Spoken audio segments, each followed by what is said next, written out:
So in assembly language, each statement will be called instruction. So satu line, satu instruction. Kena ingat, satu line, satu instruction. Dan setiap satu statement ataupun instruction, kita akan execute exactly one of a short list of a simple command. So satu line tu kita akan execute satu round, kita kata satu cycle, kita kata macam tu. Okay? So, kalaulah coding macam C++, okay, coding macam C++, kita buat macam ni, A sama dengan B, tambah dengan C, tambah dengan D, tolak E, katakan macam tu kan. So, this contain multiple instruction of MIPS. MIPS, multiple instruction. So, that's why kalau MIPS new instruction, it's a very simple one. Kita kata add, itu kan. Add register T0, register T1, register T2. Kita kata macam tu ni register.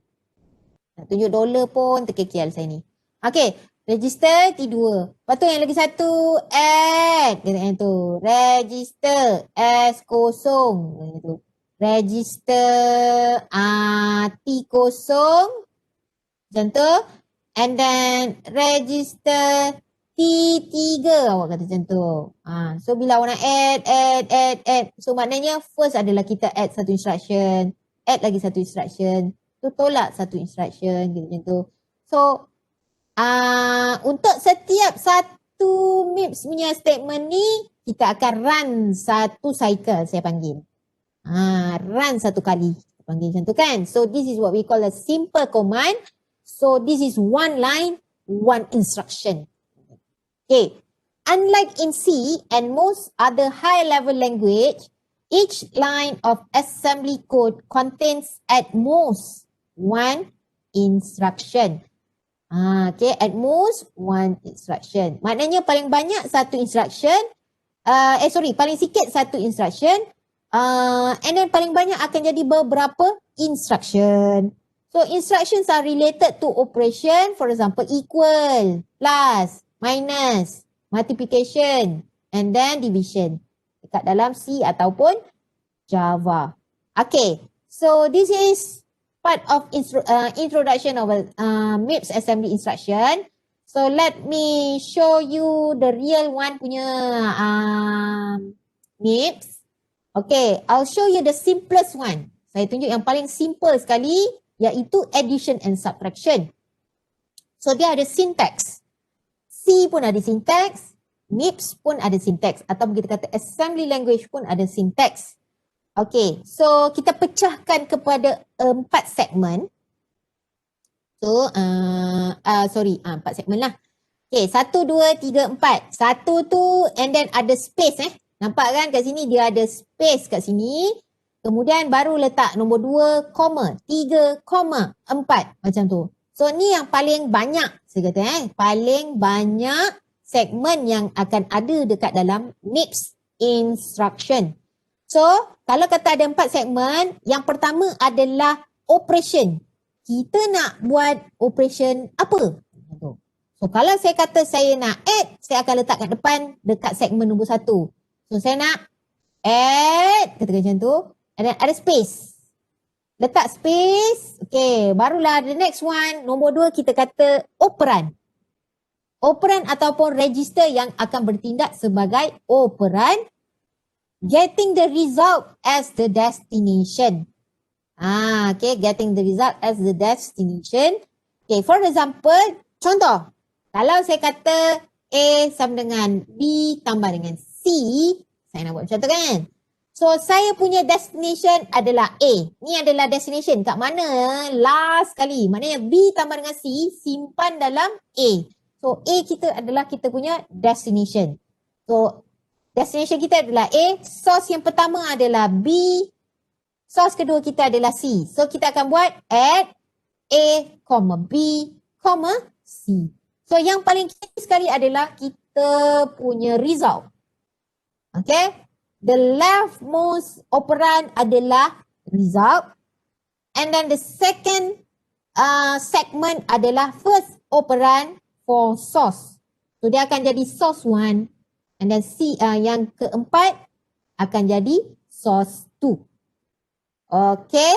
So kalau saya nak wakilkan dia dalam bentuk command ataupun kita kata representation, we can say operation space and then destination. Okay, destination, DEST tu maksudnya destination, comma. Destination, source 1, source 2. So you need to remember, destination selalu sebelah kiri sekali, the leftmost side.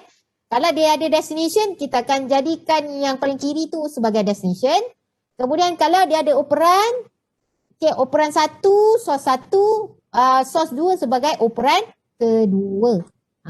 Maknanya source tu maknanya data yang kita nak buat operasi tu kat mana datang dia. Okay, so the syntax is rigid. Maknanya dia takkan tukar-tukar.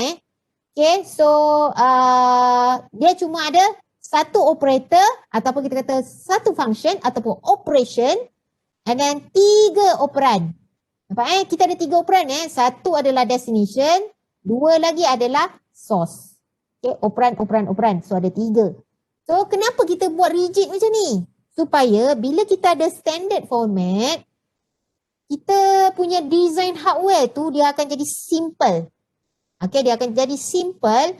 Contoh, kalau hari-hari jadual awak tu sama, pukul 9 sampai pukul 11, kita belajar matematik. Pukul 11 sampai pukul 1 awak belajar OSK. Kemudian pukul 2 sampai pukul 4 awak belajar apa lagi awak belajar? Okay, C++ programming kata macam tu. So if every day awak buat benda yang sama, okay, bila awak buat benda yang sama, the next time kita kata macam tu, the next week, the next day kita kata macam tu kan. Kalau kita buat benda yang sama, lama-lama dia akan jadi laju. Dia akan jadi laju. So that's why we keep hardware simple via regularity. Okay, to make it familiar. Okay, so saya tunjukkan contoh dekat dalam C dan juga bila kita translate C ni kepada MIPS. Okay, in addition in assembly, okay, kita gunakan contoh dia macam ni, add. Okay, so command dekat dalam assembly ni dia very simple sangat. Dia guna macam sikit-sikit, dia potong-potong je, dia simplified saja. So kalau untuk addition, dia wakilkan menggunakan command add. Kemudian operan yang dia akan pakai adalah S0, $S1, $S2. So ini adalah dekat dalam MIPS. Okay, equivalent dia adalah kalau dekat dalam C kita boleh cakap, oh okay, B tambah dengan C, kita akan umpukan, we will store ataupun umpukan initialize to A. Ini dekat dalam C. Okay, ini dekat dalam C. So, bila kita buat macam tu, kita akan wakilkan.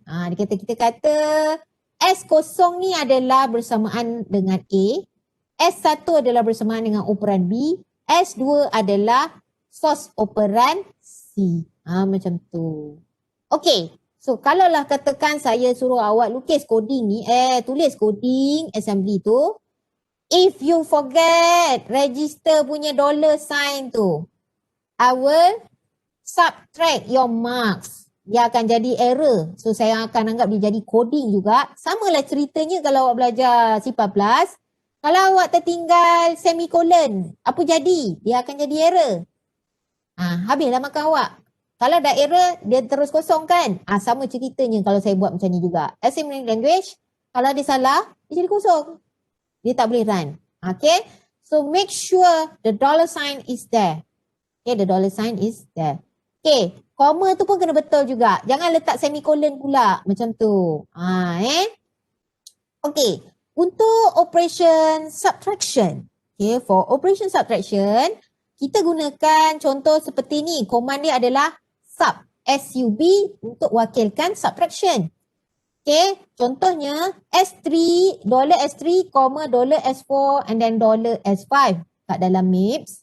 So, dalam C language, it is equivalent to S3 tu kita jadi D, S4 tu jadi E, S5 tu jadi F dan operationnya kita wakilkan menggunakan simbol minus. Okay, so kita boleh associate S3 punya registers to D, S4 punya registers to E and then S5 punya registers to F. So itu untuk kalau kita nak wakilkan. Okay, wakilkan. So you might be question, you might want to ask, boleh tak kalau saya gunakan register lain? Boleh? Boleh? Memang boleh. Nanti kan saya tunjuk macam mana Alright. So first, okay. Kalau lah kata kita ada statement macam ni, A sama dengan B tambah C tambah D tolak E, kata macam tu. Ni ada dekat dalam C punya language. Dia statement tu kita umpukkan banyak-banyak sebab formula tu memang panjang, kata macam tu So, kalau dalam MIPS, dia tak boleh combine the instruction. Plus, plus, minus. So, dia bergantung kepada berapa kali kita nak tambah, kita macam tu. Berapa kali kita nak tolak, kita macam tu So, macam mana kita nak pecahkan adalah bergantung kepada operasi ni. Okay, berapa banyak operasi kita ada. Tambah satu kali. Tambah lagi, satu kali lagi. Tolak selepas tu, kita kata macam tu So, maknanya kita ada 3 instruction.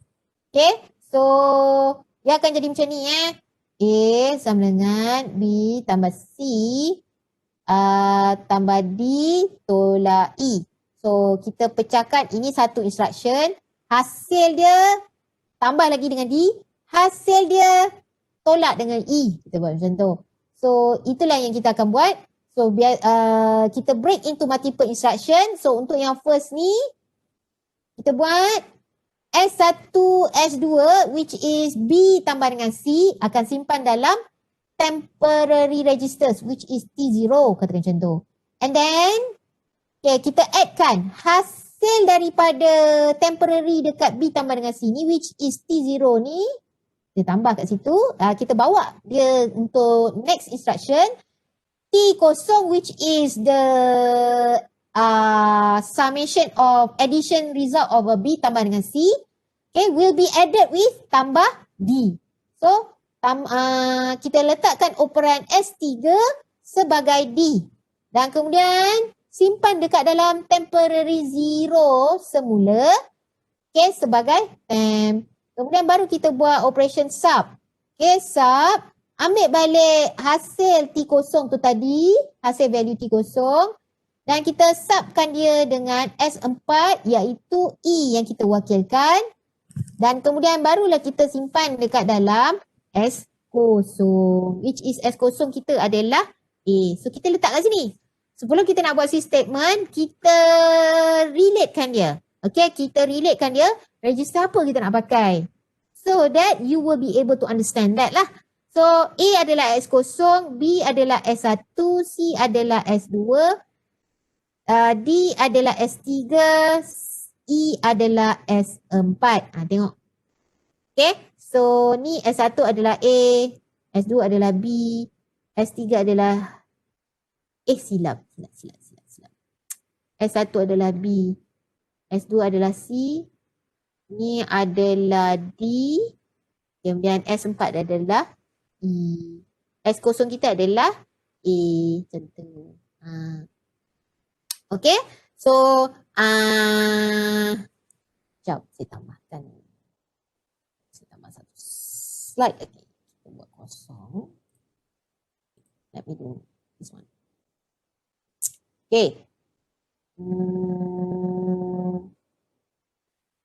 Okay.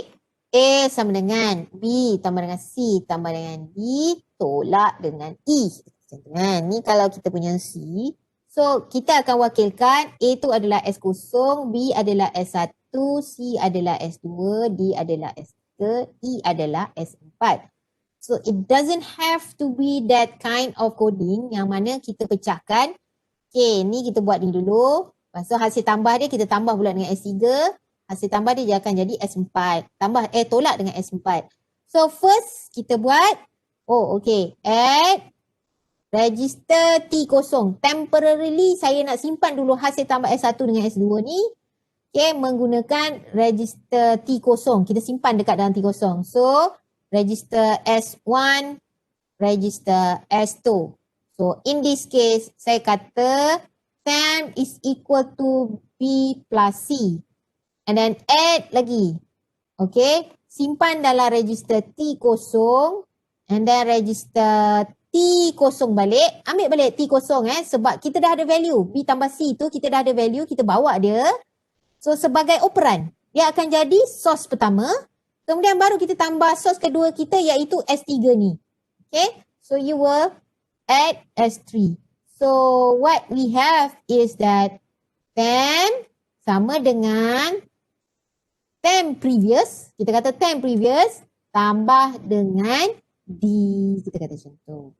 And then barulah kita sub. Kita kata register, ambil balik T0 dan kemudian register S4. Kita dah tahu, kita dah sub kita nak tolak. So kita kat mana kita nak simpan? Ada tak lagi operasi lain yang awak nak kena buat? Kalau dah tak ada, barulah kita masuk dekat variable yang sebenar.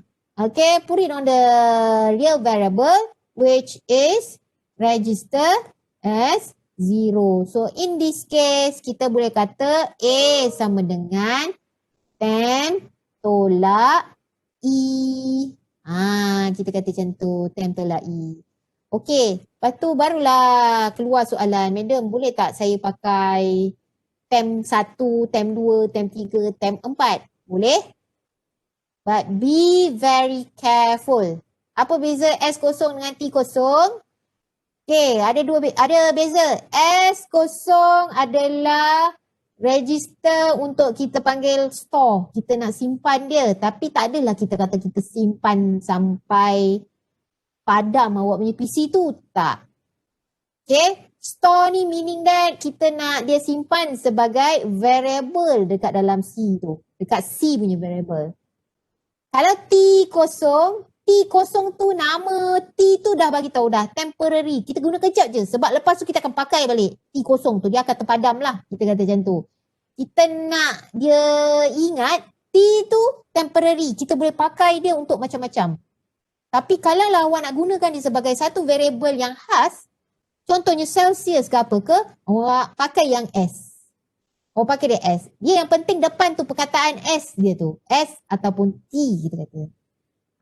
So kalaulah awak kata boleh tak saya terus simpan dalam S0 terus siap-siap dekat dalam awak punya coding? Boleh? Awak boleh juga buat register S0 macam tu. And then do remember bila coding dekat atas dah tak pakai T0, awak nak gunakan S0. So untuk yang proses seterusnya, temp tambah dengan D tu ataupun kita kata A sama dengan B tambah dengan C. So the next adalah A tambah dengan D. So kita kena tukar dia yang ni S0 juga. So register S0 tambah dengan register S3. Simpan dekat mana? Kalau katakan saya kata saya nak simpan balik dekat dalam A. Boleh tak? Boleh. Register S0. Kemudian untuk proses yang terakhir ataupun kita kata step yang last adalah temp tolak dengan E. Disebabkan sebelumnya, instruction yang sebelumnya adalah S0. So ketukarlah. Yang ni akan jadi S0. Ni akan jadi register S4. Dan kemudian, kat komen kita akan buat macam ni. A sama dengan A tolak E. Kita kata. So dia akan jadi sub S0, register S4. So it's the same. It's very, maksud kita kata very similar punya proses. Sebab nanti data akhirnya tu tetap kita akan simpan dekat dalam S0 lah. So ada answers katakan. Contoh, ada orang dia nak buat, saya tak nak guna T0 tu berkali-kali, saya nak guna T lain. Boleh tak? Boleh. Tak ada masalah, cuma jangan confuse. Contohnya, first punya temporary T kosong, kemudian awak buat S1, register S2.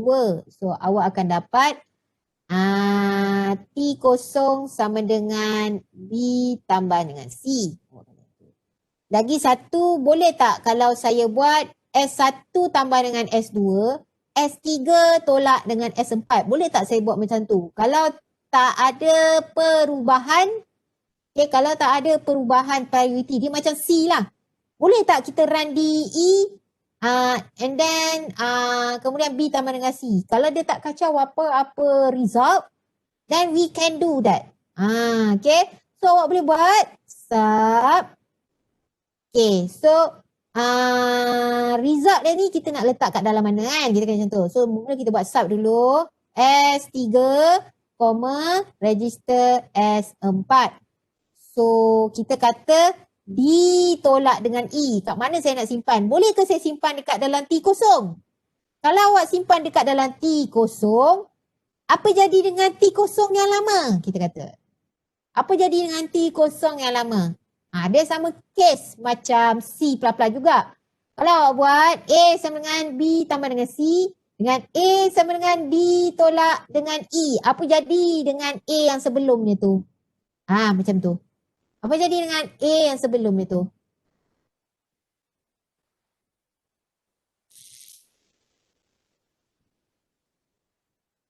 Tak ada jawapan. Ni saya tanya ni. Tanya coding.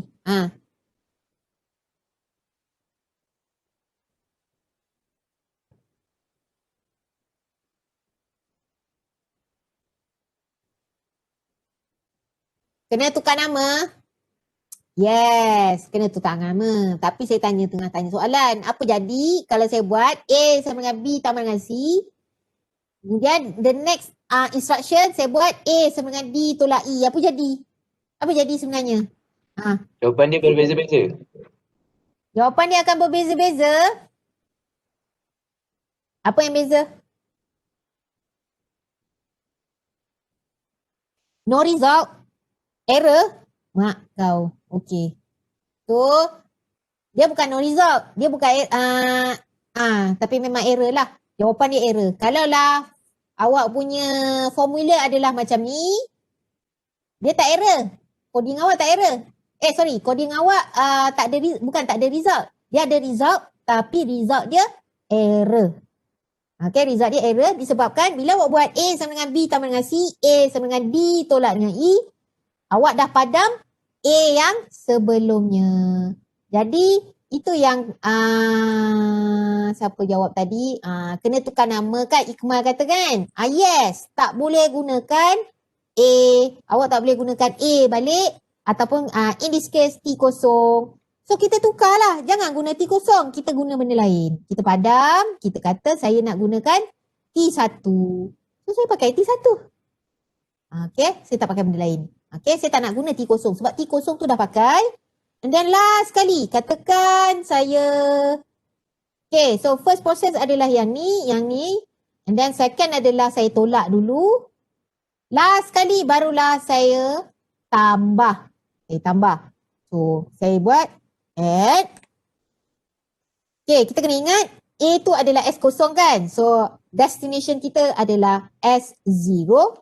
Kemudian, kita tambahkan statement 1 dengan statement 2 punya result operand. So, result operand kita adalah T kosong. So, T kosong register T1. So, kita letak komen kat situ. Kita kata A sama dengan T kosong tambah dengan T1. So, register ni kita boleh letak macam-macam dekat situ. Nama dia lah. Kita boleh letak lah. Tapi provided katakan kita tak initialize apa-apa, awak boleh belasah je, awak boleh letak apa-apalah dekat dalam tu. But, saya ada but tu dekat situ. Kalau awak tak pointkan dia, ataupun kita kata tak komenkan dia dan spesifikkan dia punya the usage of that operand tu, contohnya macam ni, B tu kita pakai S1, C tu kita pakai S2 gitu macam tu. So if in any case ada berlaku perubahan pada B dan C tu, kita akan pakai operan yang tu kali. Dia macam awak punya variable lah. Macam kita gunakan dia sebagai variable. Setakat ni boleh faham ke? Setakat ni boleh faham?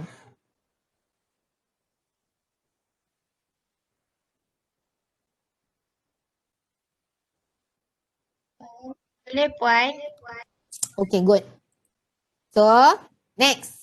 Kali ni ada macam ni pula coding C dia tu. Dia kata G tambah dengan H ada kurungan. And then we have I plus J. Ada kurungan. Lepas tu dah buat dua-dua kurungan, baru kita subtract.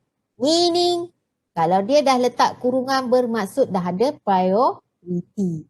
So, in this case, kita menggunakan intermediate temporary registers.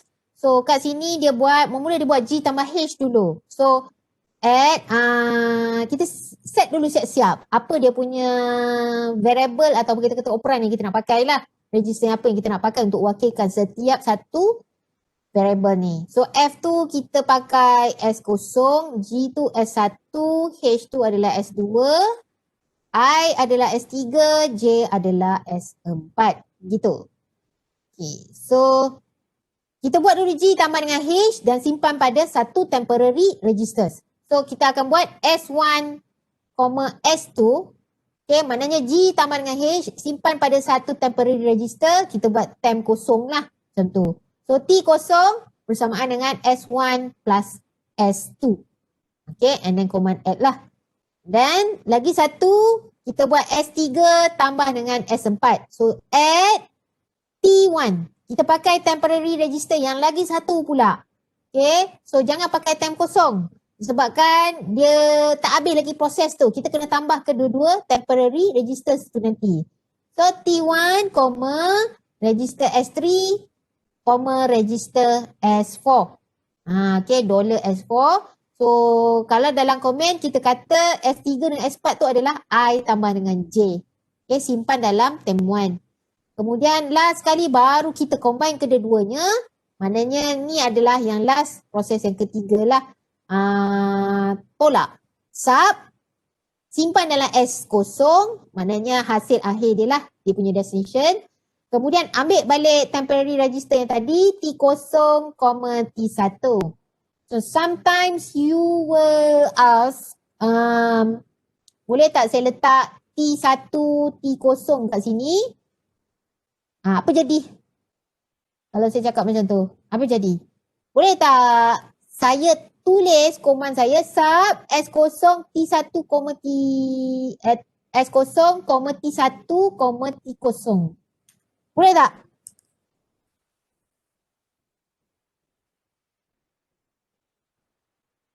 Okey, betul. Tak boleh. Sebab nanti result dia jadi lain. Nanti result dia jadi lain kalau untuk sub lah. Kalau untuk addition tak apa. Kalau untuk addition pun tak apa. Cuma nanti dia jadi macam kita kata mana satu kita nak buat priority ni dulu. Kita kata macam tu kan. Nanti kan awak confused. So rather than that, jangan belit-belitkan dia. Jangan ikut sequence. Okay, ikut sequence. Okay, register 0. Okay, tadi saya